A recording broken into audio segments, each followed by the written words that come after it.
Hello everyone, this is Yukta, and today we have among us Dr.M.K.Kaushik sir. And so would you please like to give us your introduction? Sure. Hi Yukta and team. Thanks for inviting me for this podcast. As you introduced, I'm Kaushik. I did my engineering in electronics and communications and then my master's in communications and signal processing. After my master's, I have worked for 2 years in a private lab where I worked on image processing and computer networks and all. After that, I found interest towards research and then I have joined BITS Pilani as a PhD scholar for full time.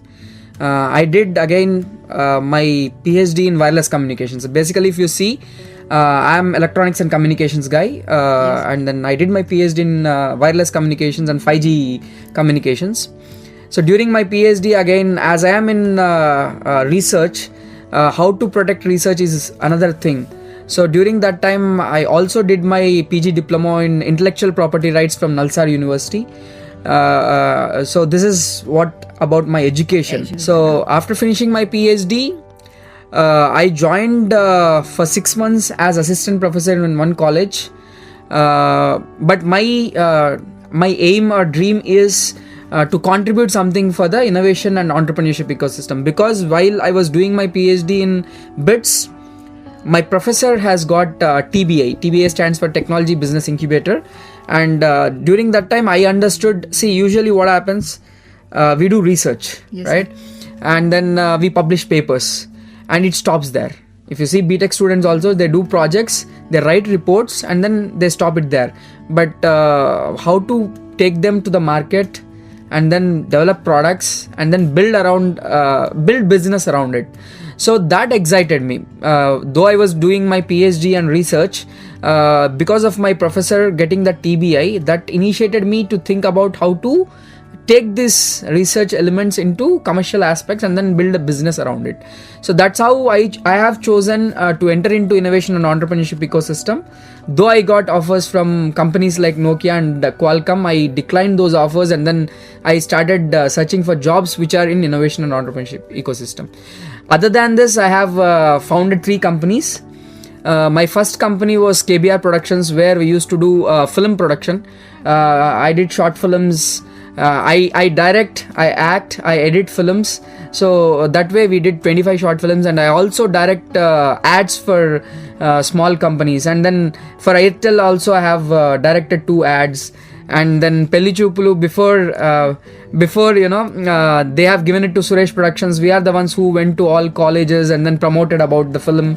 And then I did for so many other films, and then I created ads. That is my first startup. And my second startup is iGyan EduTech, where we wanted to focus on rural education and then developing rural education to be in par with what's happening in urban. That's my another company. And then my third company is Samskar Electronics. For now, I'm not part of it, but when we started it for a social cause. You all know good touch, bad touch, right? So what's happening with women, and then how do you teach about this good touch and bad touch for not only girls, even for the boys? Yes. Because even boys has to know what's good touch and bad touch. So based on that, we have developed one toy.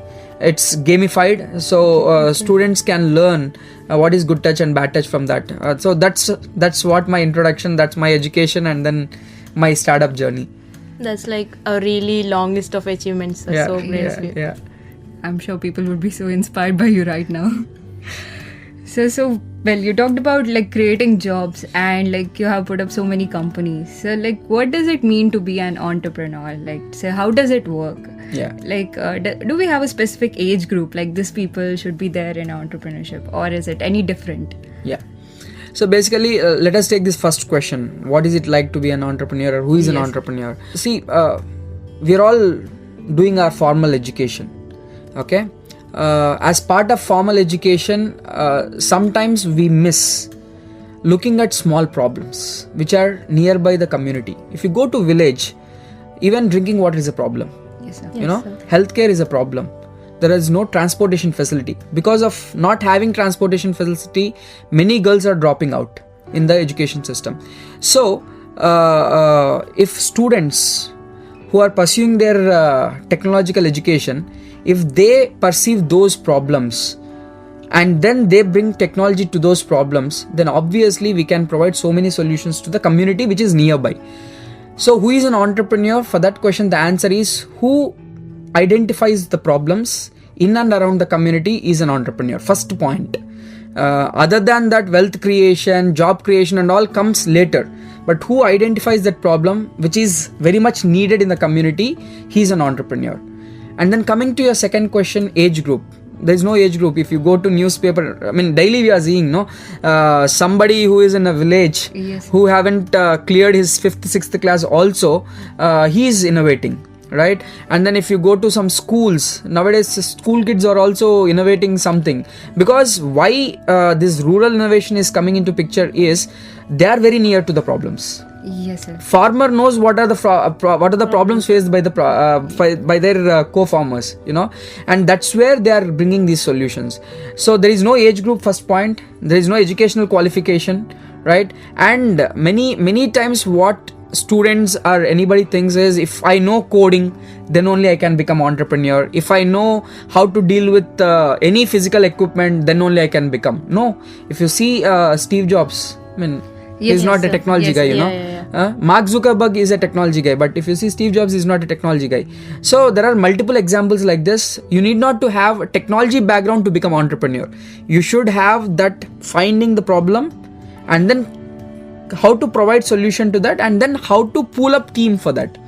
Team plays a very crucial role, because the vision which you have, see, it's like entrepreneurs are time travelers, because from here they see next 10 years what is going to happen, and then if I solve this problem, how many people are going to get benefited out of it. They are time travelers, and then somebody has to believe them.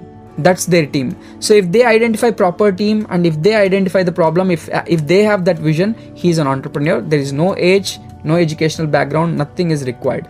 If you see Nika also at 50 years of age, she has founded a company. So there are many examples like this. So sir, how does innovation plays a role in it? Like, how important is it to identify what is innovative and create it?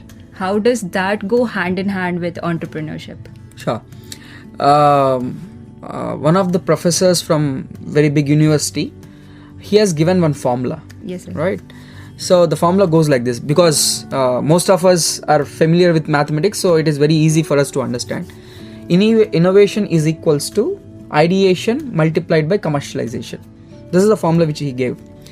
Suppose we deal it in ones and zeros, right? Yes, sir. If you have great idea, let's keep it as 1. If the idea is not that good or feeble, make it 0, right? Suppose if you have great idea, but there is no commercial aspect to it, 1 into 0 is 0, which means innovation is 0. Suppose commercial aspect is there, but idea is not that good, it is so. So 0 into 1 is 0 again.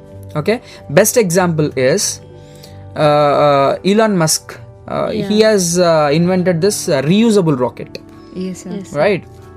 Which means one rocket can go multiple times. Usually we all know that rocket, once it goes and then it dismantles and then it's done.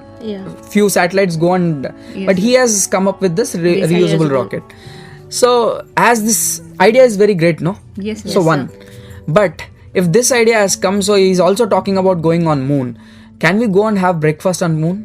Because the resource is there. Is it commercially viable? No, right? No. So that's what it is. And then if you see I'll tell another example. That is where idea is great, but there is no commercial aspect. 1 into 0 is 0. The other way around, if you see, during COVID, okay, masks were compulsory, and then sanitizers, and then some air purifiers and all have come. Yes, sir. It was good at that time, but can you see now anybody using that? No.